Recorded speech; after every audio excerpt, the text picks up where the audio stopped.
Good morning, and welcome to our 7th Annual Poetry Festival, sponsored by the Department of English, Modern Languages, and Mass Communications.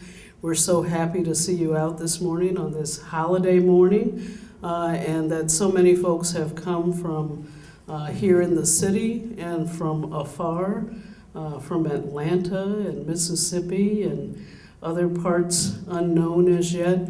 And we have the delightful experience of hearing some wonderful poets over the next 2 days.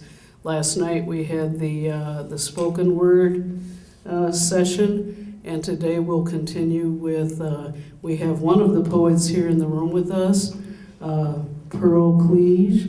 And I think several summers ago, the concert chorale traveled to Portugal and Spain and Germany, and they read her book, What Looks Like Crazy on an Ordinary Day, while we were traveling by bus through Europe.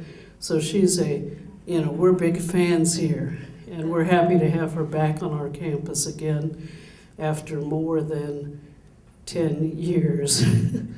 So Dr. Mack will do the introductions, and we'd like to welcome you and thank you for joining us this morning.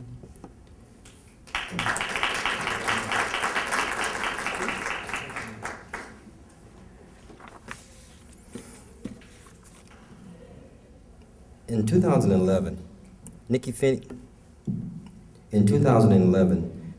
became the most recent in a line of African-American poets to win the prestigious National Book Award for Poetry.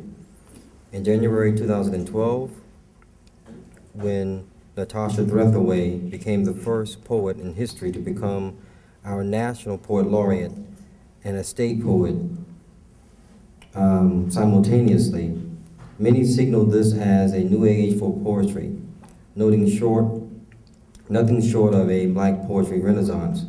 The honor, however, was punctuated by discord, a sharp dialogue between Rita Dove and Helen Vendler on the pages of the New York Review of Books about the significance of Black poetry sent us back to an earlier line in our history when Black poetry expression, like the people who produced it, was deemed inferior. In addition to this growing visibility in our public sphere, the global expression of spoken word poetry makes more urgent the need for shared discussions about form, function, and change in poetry, and its impact within impact within literature and the humanities. Such a process also allows us to reclaim the large number of poets whose work remains invisible. Nowhere is this more clear than in the shift occurring in Black poetry since the 1980s. In what many scholars refer to as a post-soul era, Black poetry has followed two divergent, albeit cross-fertilizing trajectories.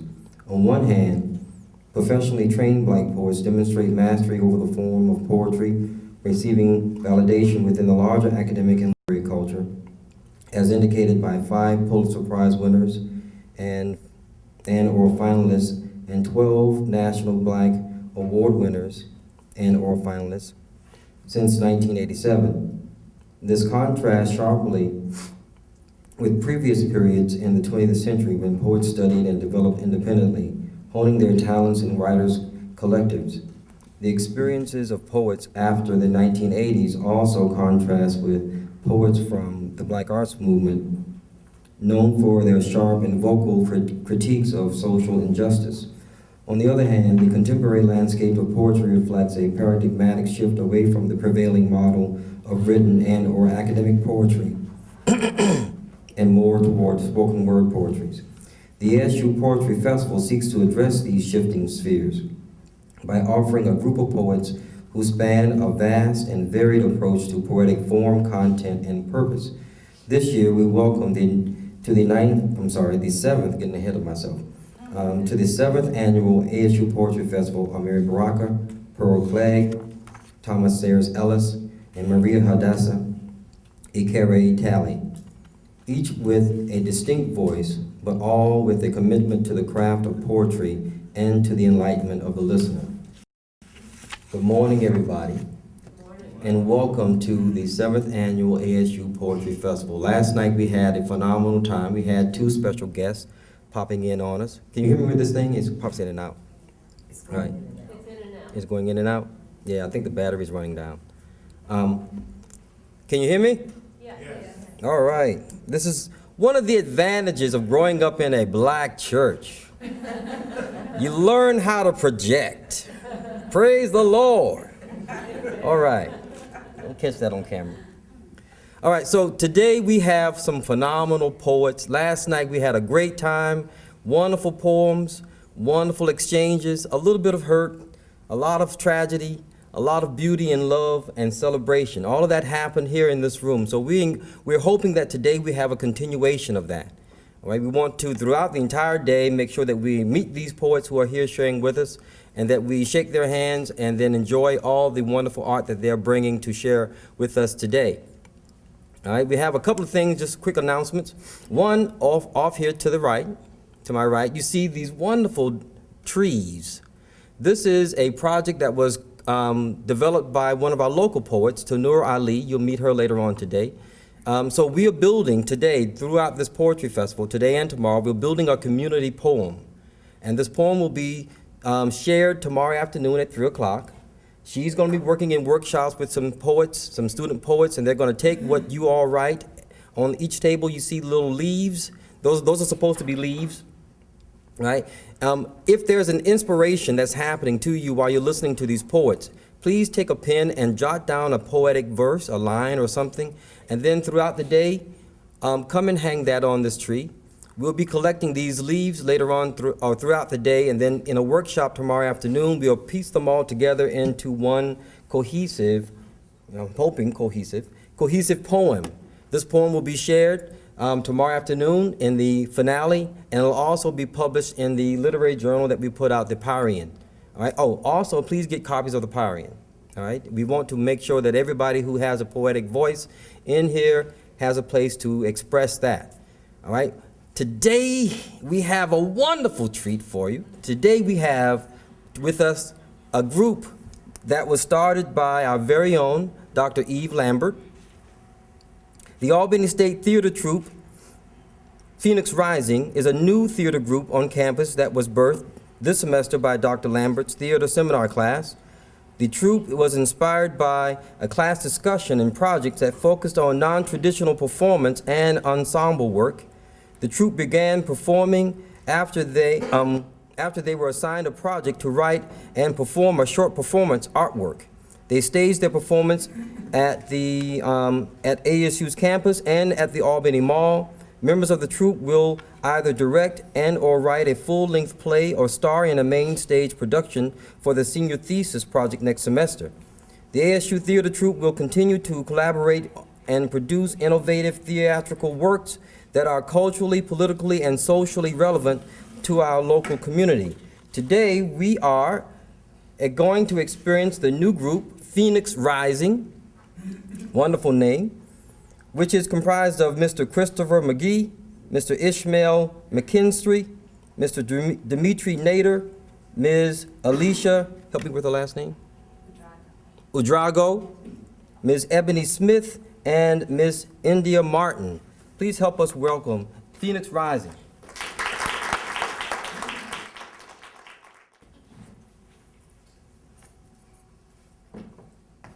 Phoenix Rising.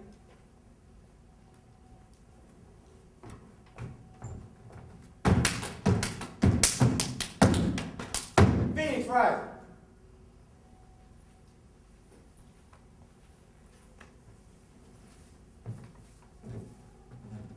Phoenix Rising.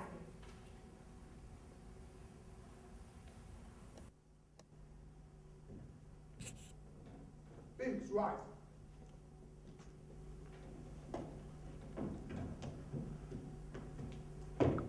Phoenix Rising.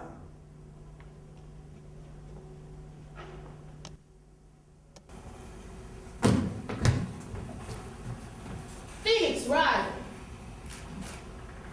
For My People by Margaret Walker.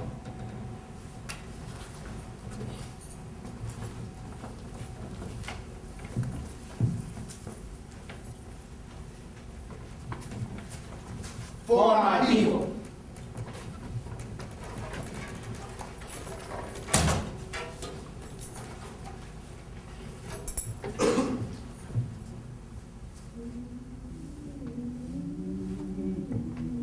Everywhere singing their slave songs repeatedly. Their dirges and their ditties and their blues and jubilees. Praying their prayers nightly to an unknown God, bending their knees humbly to an unseen power. For my people. Lending their strengths to the years, to the gone years and to the now years. Years. Washing, ironing, cooking, scrubbing, sewing, mending, hoeing, plowing, digging, planting, pruning, patching, dragging along. Washing, ironing, cooking, scrubbing, sewing, mending, hoeing, plowing, digging, planting, pruning, patching, dragging along. Washing, ironing, cooking, scrubbing, sewing, mending, hoeing, plowing, digging, planting, pruning, patching, dragging along. Never gaining, never reaping. Never knowing and never understanding. For my playmates. In the day, in the clay, and the dust, and sand of Alabama backyards. Playing, baptizing, and preaching. And doctor and jail. Soldier and school. And mama, and cooking. And playhouse, and concert, and store, and hair, and Miss Chumby and company. For the cramped, bewildered years where we went to school to learn to know the reasons how, and the answers to, and to people where, and the places where, and the days when. In memory of the bitter hours when we discovered we were black. And poor. And small. And different. And nobody cared, and nobody wondered, and nobody understood. For the boys and girls who grew up in spite of these things, to be man and woman, to laugh and dance and play and drink their religion and wine and success. To marry their playmates and their children. And then to die of consumption, leeching. For my people. Thornton 47th Street in Chicago, and Lenox Avenue in New York, and Rampart Street in New Orleans. Lost, disinherited, dispossessed, and happy people filling the cabarets and taverns of other people's pockets. And needing bread and shoes and milk and land and money and something All their own.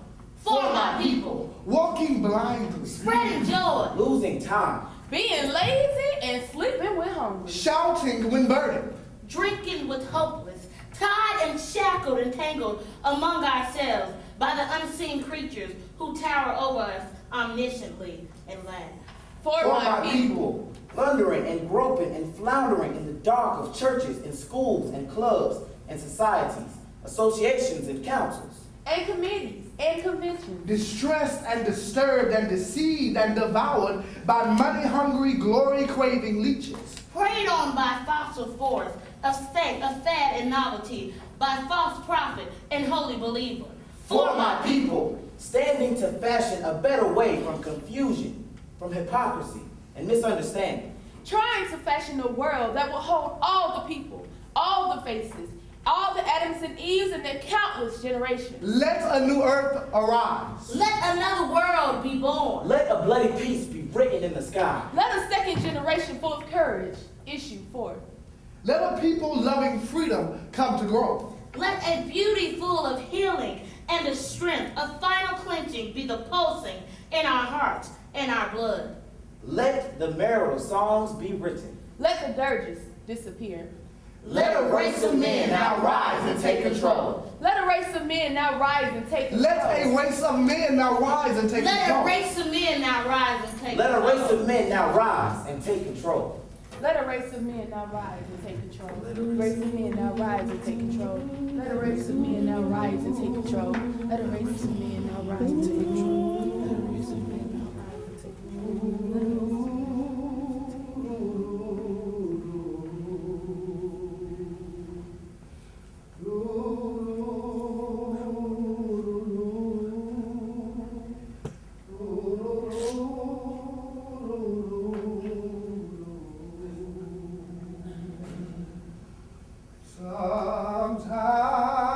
Sometimes I feel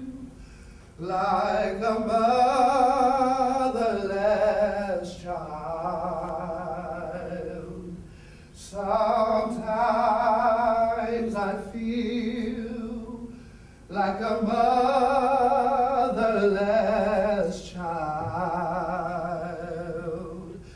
Sometimes I feel like a motherless child. A long ways from home.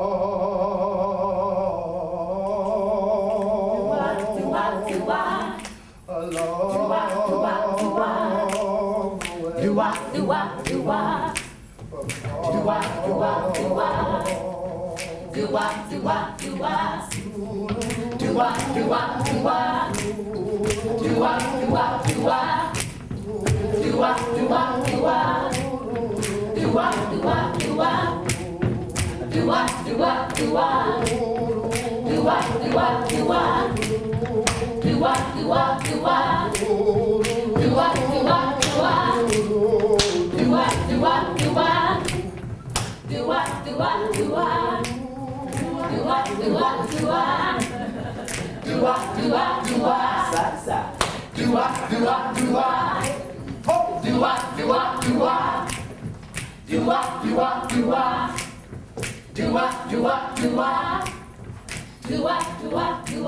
He called it a blessing by Tish Benson.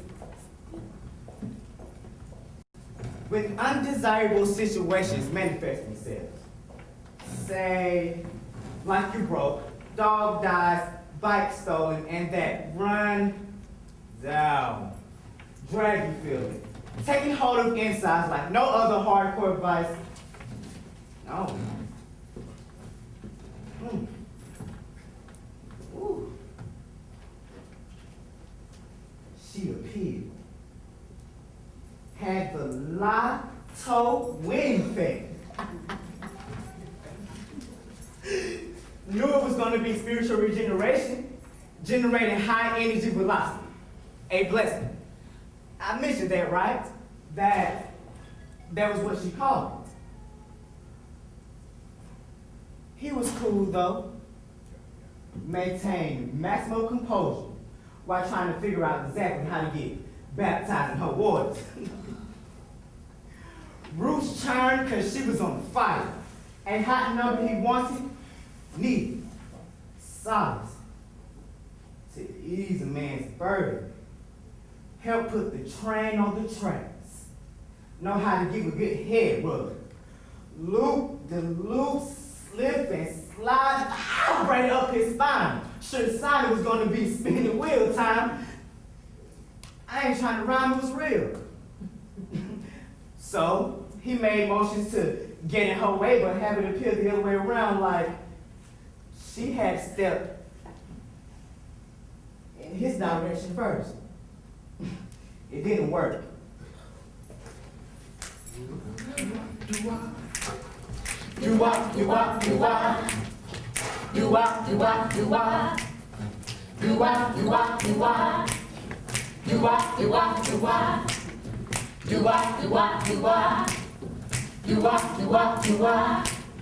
Stop!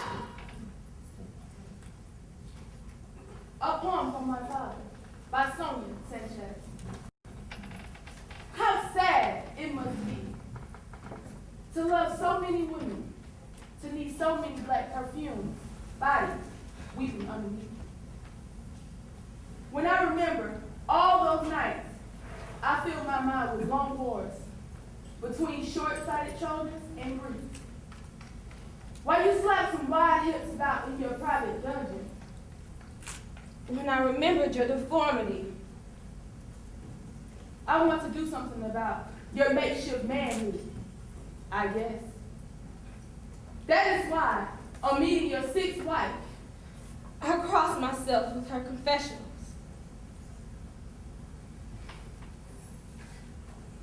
Amazing grace shall always be my song of grace,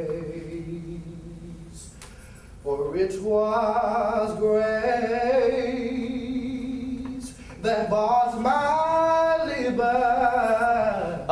Call by Hakeem Mahabouti. It has always been easy to get to my heart. There's no other way of stating it. The best poets are lovers. Our receptacles of pain, Joy. injustice. And the innocent smiles of children. We trust too early and too easily. We read potentials in the countless faces of evil. We carry many, many wounds.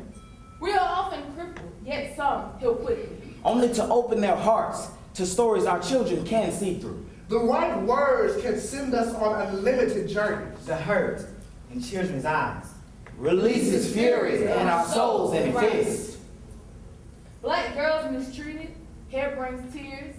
We do not wish it to always be this way. To care too much can damage one's spirit, yet The secret to significance of longevity poetess is we never give up on love, poetry. And the smiles of the young.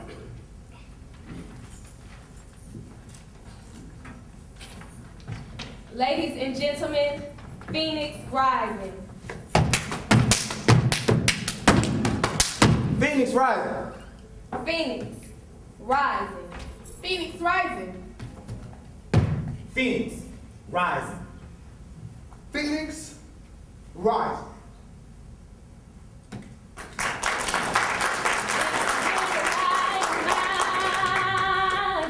I'm gonna let it shine. This little light of mine. I'm gonna let it shine. This little light of Session of the Poetry Festival this year, the 7th Annual Poetry Festival. So this morning we are proud to have with us Thomas Sayers Ellis. Now on your tables you will find some little tabs, some interesting tabs there, and they are for if you feel inspired, write a poem down or a line down, and what will happen with those, they will matriculate over to the trees, and what will happen, there will be one big community poem that will be created from them. So please, if you're inspired, take the opportunity to do so. Mr. Sayers Ellis will do his presentation and he'll have books on the side. So if you're wanting to get a book from him, he'll sign it and have a conversation with you. We'll proceed with the program as follows. There will be an occasion and there will be an introduction of the guest speaker, all by students. So I invite the occasion person to come forward, please.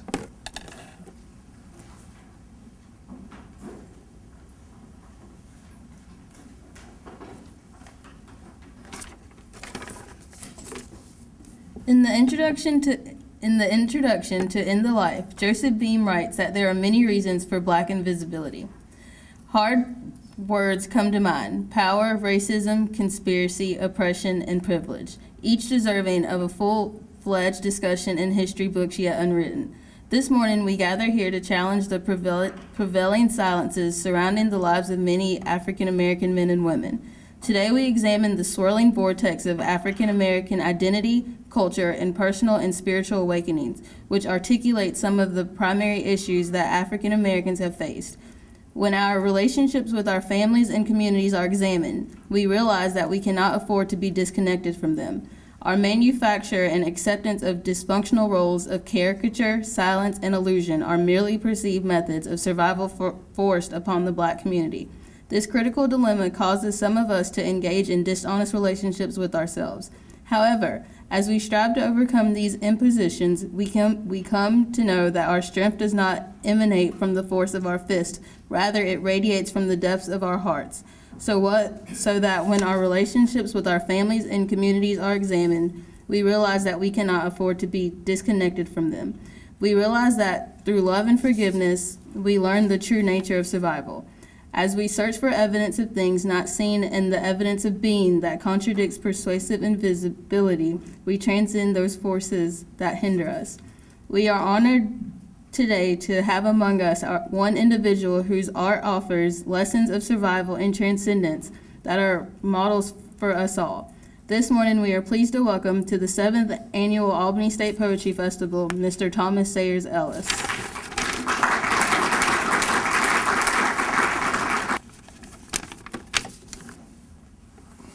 Thomas Sayers Ellis was born and raised in Washington, D.C. He is co-founder of the Dark Room Collective in Cambridge, Massachusetts, and he holds an MFA degree from Brown University. Described as a rare being, a gifted artist, a master of his craft who does not sacrifice meaning for virtuosity, Ellis's work traverses the African American and American literary landscapes. Along the way, his work adds race fearlessness to past and present literary styles and themes as it gives us language that sings and dances. His work has appeared in many journals and anthologies, including Poetry, Grand Street, Tin House, Plowshares, Callaloo, The Baffler, Jubilee, The Nation, and The Best American Poetry, 1997, 2001, and 2010. He has received fellowships and grants from the Fine Arts Work Center, the Ohio Arts Council, Yaddo, the McDowell Colony. His first full collection, The Maverick Room, received the Mrs. Giles Whiting Writers Award and the 2006 John C. Zacharias First Book Award.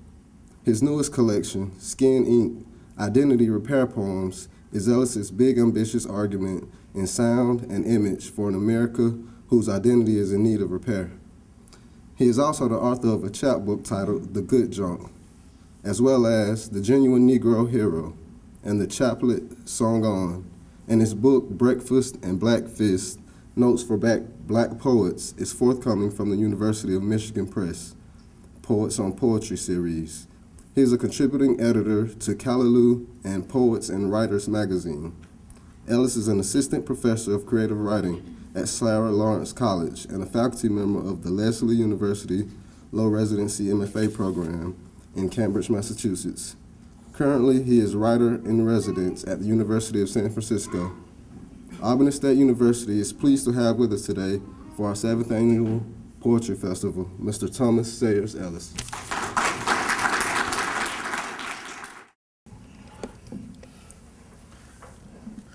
I put my stash under the, snuck in early. If the reading is any good or has anything in it for you, it'll make you forget that bio. You know, that's that thing that follows you around, and I don't even know if it has much to do with it's official. It's the official cover-up, I like to think of it as, but much to do with really who I am. But it's always hard to listen to your bio before reading, even to see your big head on in a room.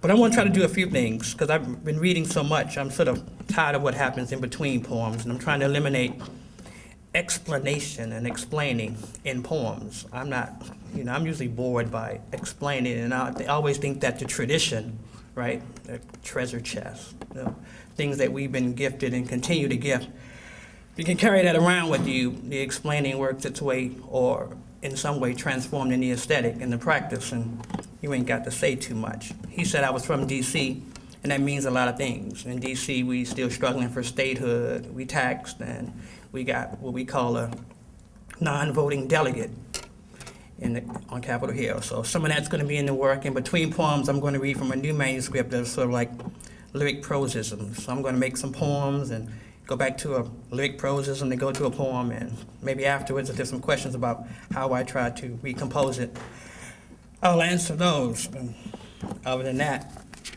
here we go.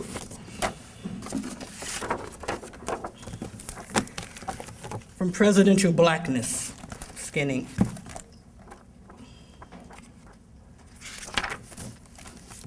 We miracles, we have not known true freedom in America and art.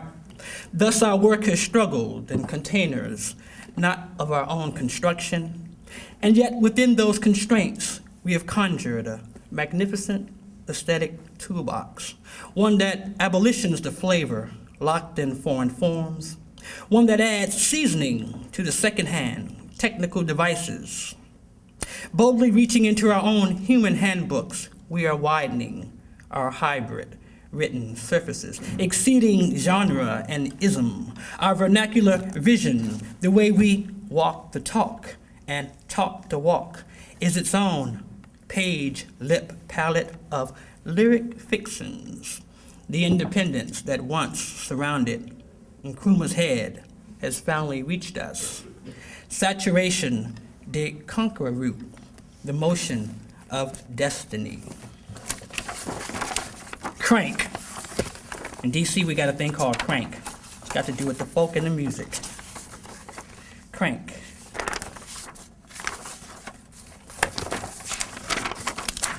Washington's famous humidity is not a result of the city being built on a swamp.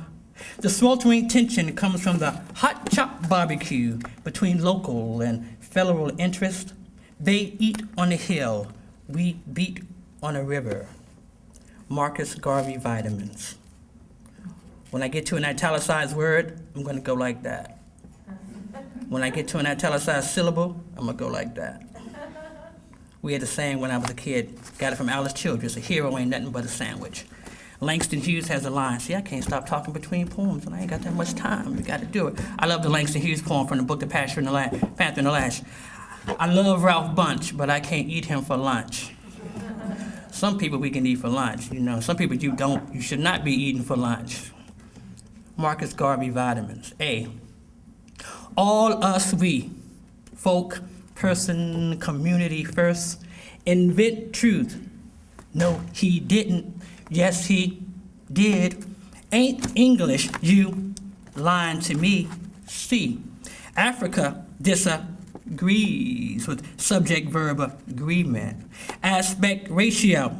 D, widescreen, white ache. Don't like it, don't Pulitzer me. I stress less than landlessness. E, breakbeat. Rhetorical strategy. Escape route. Psych. Crank. What a groove feels like. A neck so sensitive it demands choke. Good itch scratching. Back and forth like a hardness only flow can stroke.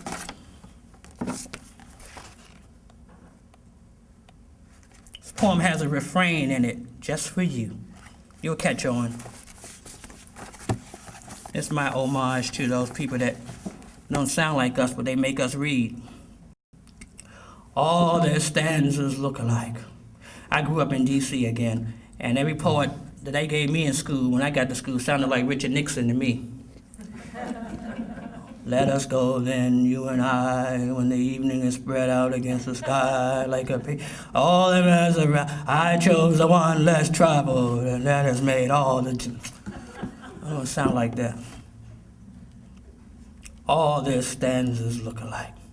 All their fences, all their prisons, all their exercises, all their agendas, all their stanzas look alike. See, that's your part right there. That's the 10 a.m. part. Let me hear that. All their, you know they do. Okay, let's do that. All their metaphors, all their bookstores, all their plantations, all their assassinations, all their stanzas. Y'all don't let me do that by myself. All their stanzas look alike. All their rejection letters, all their letters to the editor, all their arts and letters, all their letters of recommendation. All their stanzas look alike. All right, y'all hip-hop heads in the back. All their sexy coverage, all their literary journals, all their car commercials, all their bribe-spiked blurbs. Hit me with it. All their stanzas look alike. All their favorite writers, all their writing programs, all their visiting writers, all their writers in residence. All their stanzas look alike. All their third worlds, all their World Series, all their serial killers, all their killing fields. All their stanzas look alike. All their state grants, all their tenure tracks, all their artist colonies, all their core faculties. All their stanzas look alike. All their selected collecteds, all their Oxford Nortons, all their Academy Societies, all their Oprah Vendler.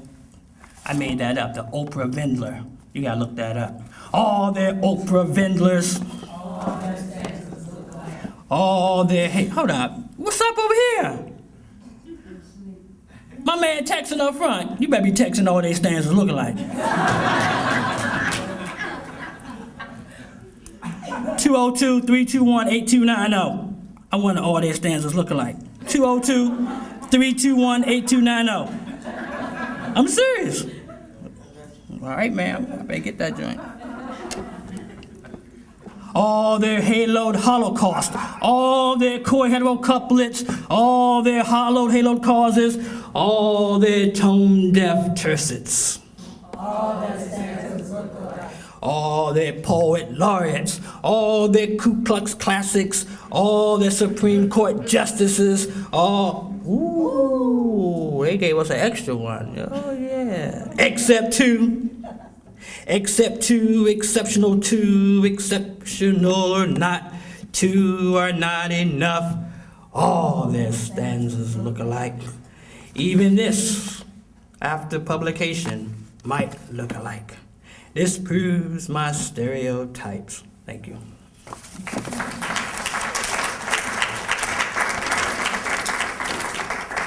Crank. Our home is unique because it is the seat of government. The term government is just a political man-made name for drumming. It should be called drummerment. The drum lets the drummer sit in the seat, but the drum, not the drummer, is responsible for its own proper counsel in the streets. A good coalition is like a good seamstress, making sure every pocket has at least 3 pairs of talking hands in it.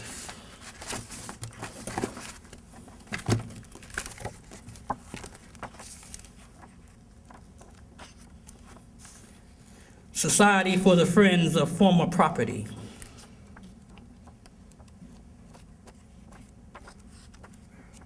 It's long. The Return of Colored Only. One of these badass, glorious days, the signs and negative sounds that worked against us will all begin their tenures of service, their holy and complex repentance. It has already begun with nigger and bitch, and for this we have young folks to thank. Their disrespect and fearlessness. Naturally, this will scare the civil rights out of some, and for a mad moment, empower a great many wrong-cultured others.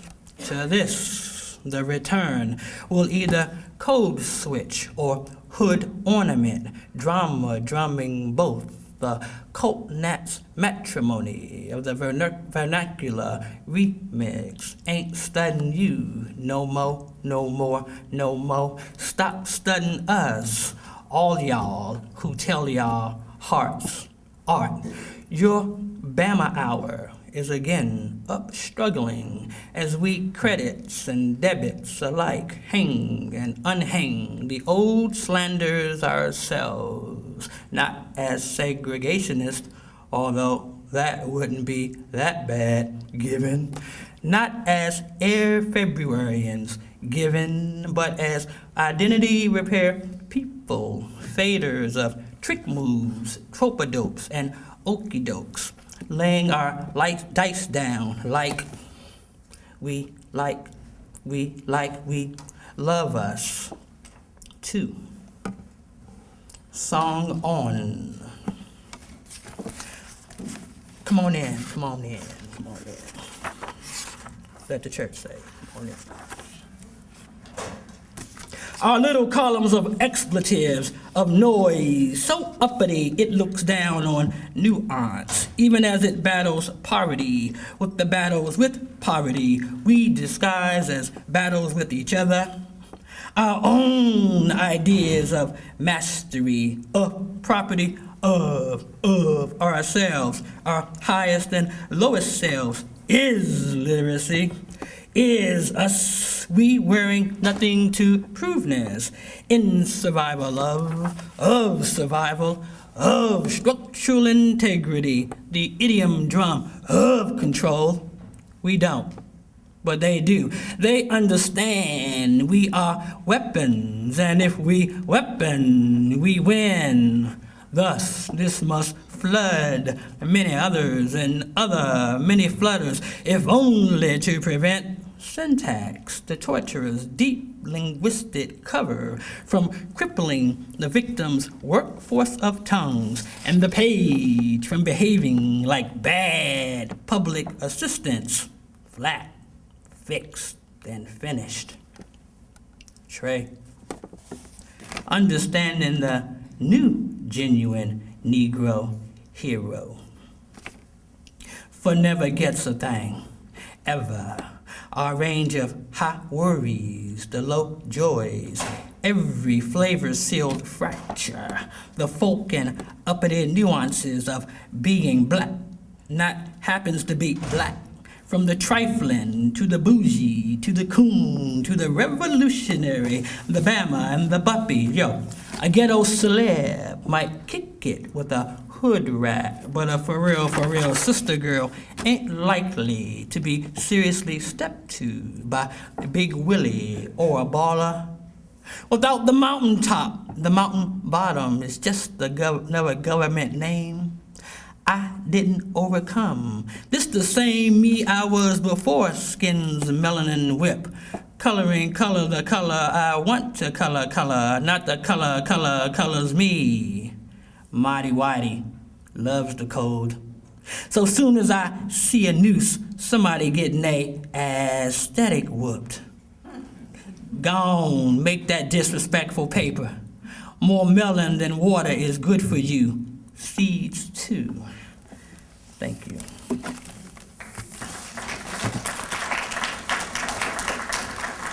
Crank. A crank note is the opposite of a car note. A car note hurts the pocket. A crank note locks it. My meter is percussive.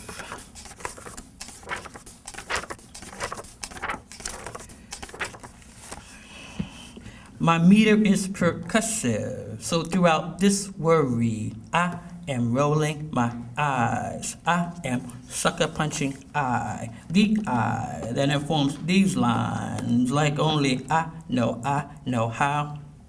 I am breathing, repairing, breathing, half interested in progress and half interested in progression. Never finished. I am not a unit of geography or grace. My vocal skin fragments, but not like a secretary to eloquence. If negritude, it fits better than any metaphor for river, weary mask, or light-skinned religion.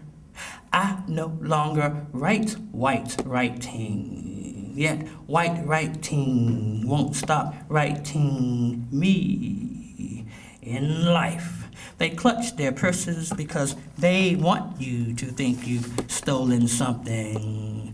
In art, they clutch their purses because they know you know they've stolen something. Most times, the flow of my own blackness, freedoms to defend me, this lyric body, a prosody, a sentenced. Crank.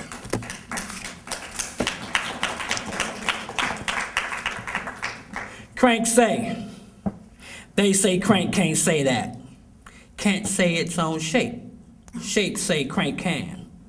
Crank can say crank can shape. And crank say thanks. Thank you, thanks for being crank shaped. You're welcome, crank. Thanks say that. Out in the closed hi-hat. Open. You're welcome. Or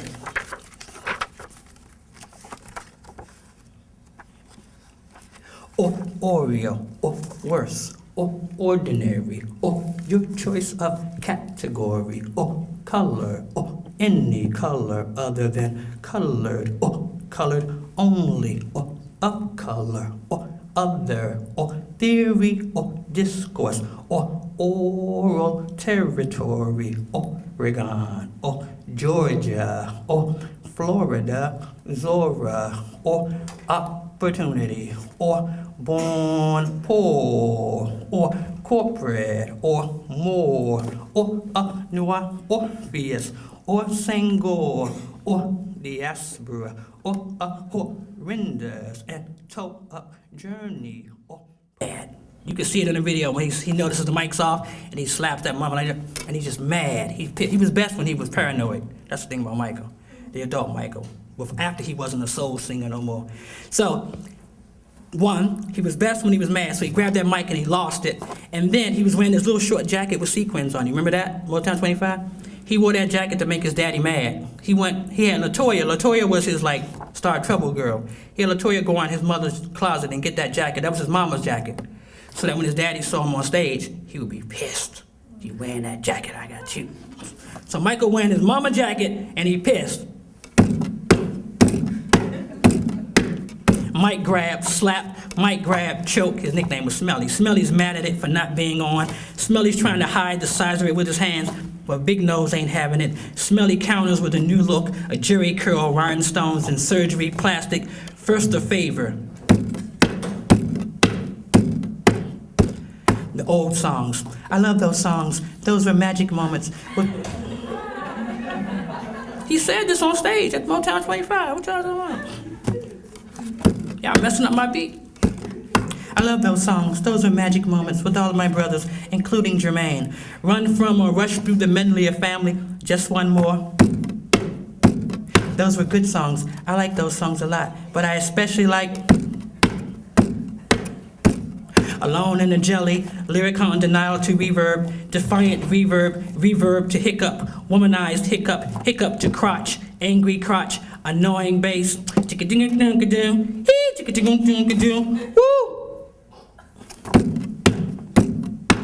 Mime a throw, look both ways, spin, pulled up, pants up, show off socks, sock tees, again, looking both ways, famous pause, show the microphone, ready to glide backwards. Klanoon, that's moonwalk spelled backwards. Drag ball to feet. Gravity's AVI replaced by feet. 3 seconds of air. Lunar spin. Toe stop.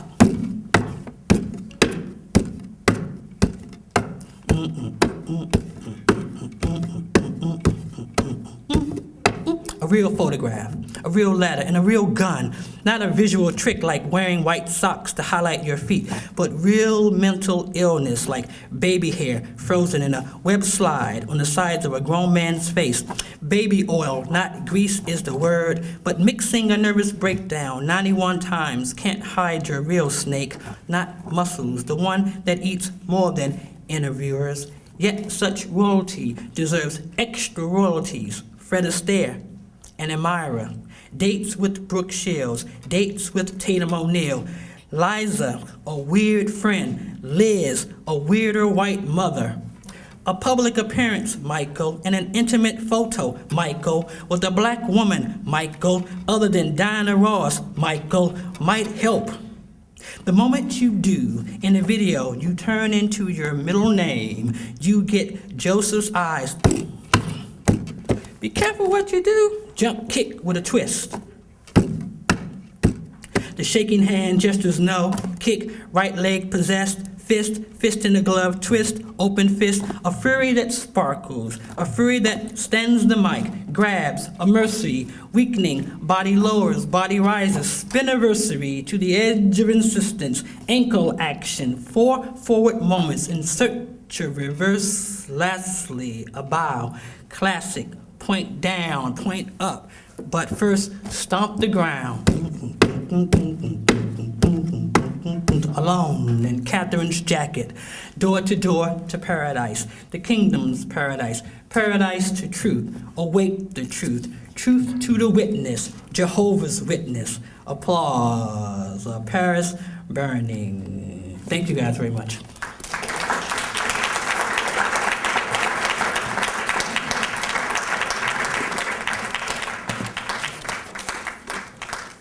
3 minutes.